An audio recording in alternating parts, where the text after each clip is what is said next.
Hey there, and happy Easter. And to celebrate the holiday, I'm going to take a look today at one of my favorite comic book resurrections, the return of Jason Todd. So everyone knows that comic book characters die and are brought back to life all the time. And the saying used to be in comic circles that only Jason Todd and Bucky stay dead. Well, now both of them have come back, and so today I'm going to take a look at how we got Jason Todd back. So back in 1988, DC published a story called The Death in the Family. And so this was written by Jim Starlin with art by Jim Aparo and Mike DiCarlo. And this story is pretty notorious for having a 1-900 number campaign where fans could call in and decide whether or not Robin lived or died or the Joker died. And so I believe the numbers are Robin died by like 72 votes or 75 votes, something like that. It was a pretty close margin. But Jason Todd did die, and he stayed dead for quite a while. They kind of teased his return in the Hush storyline that Jeff Loeb and Jim Lee produced.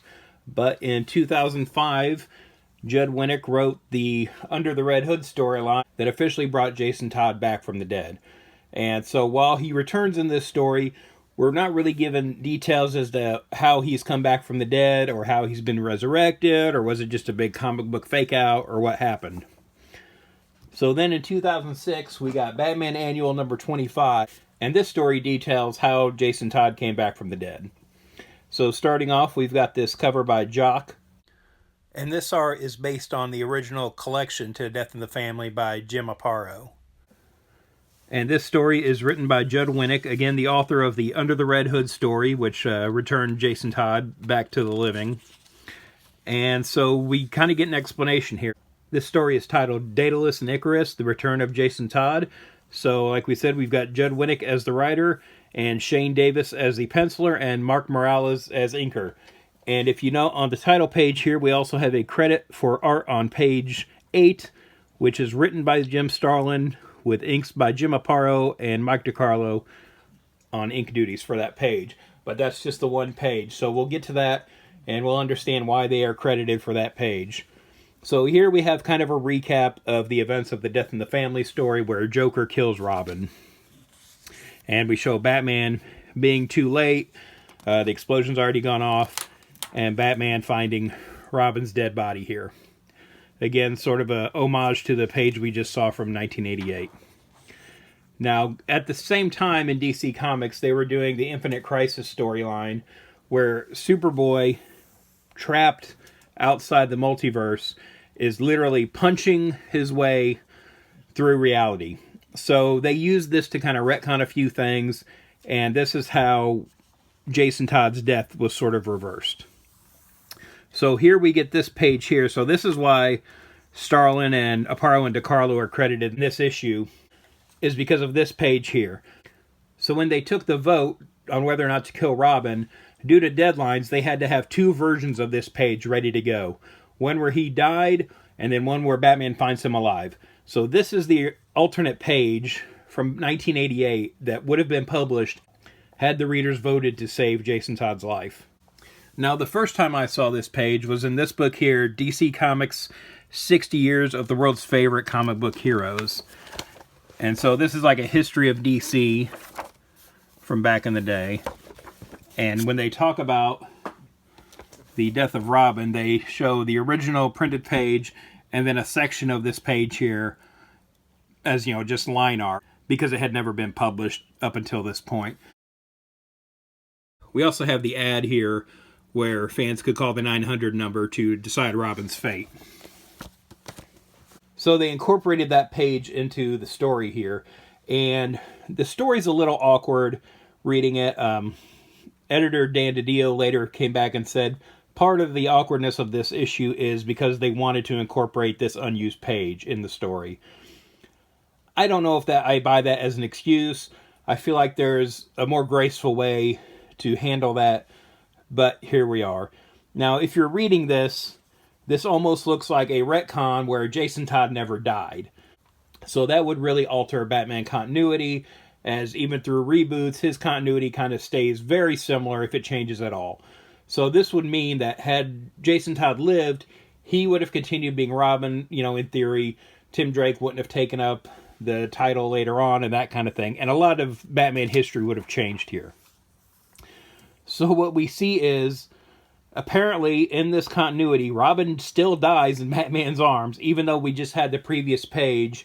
And we see this sort of multiversal energy being destroyed by Superboy.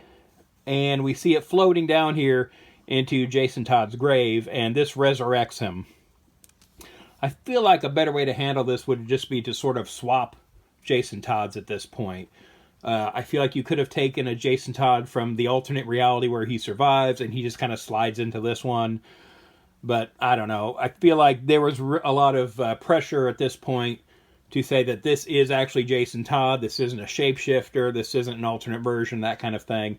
And you kind of get that from the narrative of the story here. Because in Hush, they did do kind of a fake out where it was actually Clayface that was presenting himself as Jason Todd, and that gets addressed here in the story too. But meanwhile, we have Jason Todd, shortly after his death, waking up in his grave. So he has to kind of dig his way out of his coffin with his belt buckle, and he climbs up through the dirt and everything. And so another thing this story does is sort of explains away why Batman didn't know that Jason Todd got resurrected here. So it even mentions that there are sensors in the grave that Batman has placed there to alert him if anyone dug into the grave, but not out of. I feel like that's kind of a reach. If you have a sensor in a grave, you're going to want to know if it's disturbed either way. So you definitely want to know if someone's digging their way out of a grave. Then we have Jason kind of wandering off, being found by some motorists later on. Then he's in a coma in the hospital. And so he's sort of just treated as a John Doe right now. And there's all these different things that because he was Robin, it makes it really hard to find out who this guy is now. So he's just a John Doe. They don't know that he crawled out of a grave. None of the Batman family have their fingerprints on file anywhere. And then at the cemetery, they just want to kind of cover up that it looks like there was a grave robbery. So no reports are filed with the police or anything like that. So there are all these kind of story points that lead to Batman would not have found out that Jason Todd is alive. So he ends up in this facility that he ends up walking away from, and now he's homeless for a couple years. He runs into some homeless guys that assault him, and one of them kind of recognize him as, hey, these are the same kind of moves that Robin did. And so this guy realizes that this is Robin. So he contacts somebody trying to sell the information. This kind of works its way up the ladder until it catches the attention of Ra's al Ghul and Talia. So then Talia takes in Jason Todd here, and Ra's al Ghul realizes that Jason is damaged, and that they kind of will just take care of him, but like don't let Batman find out. We'll put him like in a home somewhere or something, it sounds like. So it sounds like his needs will be met, but you know, Jason will not have any kind of real life, and Ra's really just kind of wants to wash his hands of this whole situation. But, you know, not to the point of killing Jason or anything like that, but also, very importantly, not letting Batman find out that they have Jason Todd and that he's still alive. So as he does, Ra's al Ghul goes to use the Lazarus Pit to sort of renew his lifespan. And as he does this, Talia takes Jason and shoves him into the Lazarus Pit too. So we see Jason remembering his life as Robin and all these things that happened. And so now, like, his memory and his body is restored from the pit. And so Talia helps him escape and kind of pushes him off a cliff here with a bag. But as she does it, she tells him that he remains unavenged. So that is going to be a big story point for Red Hood and kind of the character development going forward with him. So then Jason is sort of on his own and is trying to put his life together and isn't contacting Bruce or anyone. So then Jason kind of goes around the world like Bruce did to train himself to be Batman, but he makes a point of not following in Bruce's footsteps. So he's being trained by different people and that kind of thing, but still kind of developing all these skills. Then we see where he comes into contact with Hush here and that whole scheme. And then we are shown that that really was Jason Todd in the cemetery in the Hush storyline, because Jason just really had to see Bruce and he knew that he could help the other villains mess with him. And then we see in this crypt here, Jason and Clayface kind of do the old Texas switch and swap out here so that Batman finds Clayface and thinks that, oh, this has just been a hoax the whole time. Then we see Jason Todd here sort of in the aftermath and still kind of on the hunt and realizing that, you know, Joker is still out there. This is what he's going to do now. This is what Talia meant by he is not unavenged, is that Batman has let Joker live this whole time. And again, this was something that Jason brought up previously in the Under the Red Hood storyline. So this is kind of his motivation going forward now. And we see him here with an old news clipping of the Red Hood, which is the Joker's original identity. And so this is where we see he gets the idea to kind of take that name and make it his own. And so that is Batman Annual 25. This is the story of how Jason Todd, the character who was always supposed to stay dead, came back from the dead. I like the story. I feel like there's flaws to it. I think there's good parts to it too. I really like kind of establishing the motivation of him wanting to go after the Joker and how he kind of holds it against Batman. Again, I think it makes for a good dynamic between him and Batman. Jason Todd was always sort of the Robin that didn't get along with Batman. And so I think, you know, that continues on here, and we have a good motivation for it now. And again, it keeps him from being just like a clone of Batman or just another generic villain and that kind of thing. I think it is one of the better resurrection stories in comic books. It led to kind of a new status quo for the character. Usually when a character comes back from the dead, they just kind of continue on as they were before. But, you know, here we get a story where death has changed Jason Todd. You know, he's not the Robin he was before. He's kind of his own thing now, and he has, you know, persisted ever since in the DC universe like this. So have you read this story? What do you think?